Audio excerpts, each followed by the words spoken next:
একটা একটা political conflict এবং পলিটিক্যাল কনফ্লিক্টকে বিচার করার জন্য এখানে আমাদের দেশের যে আইন ব্যবস্থা আছে এবং আমাদের দেশের আমাদের যে কোর্ট আছে সেখানে এর জন্য ব্যবস্থা আছে।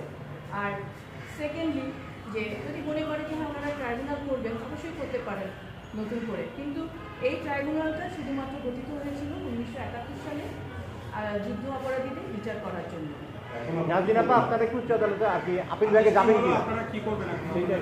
আমার সিনিয়র মিস্টার এম.আই. ফারুকি উনি এই আর্গুমেন্ট করেছেন গত 20 তারিখে এবং ওনার আর্গুমেন্টের ভিত্তিতেই কোর্ট আজকে অর্ডারের জন্য রেখেছিলেন। উনি সিদ্ধান্ত নেবেন যে আমরা কি করব।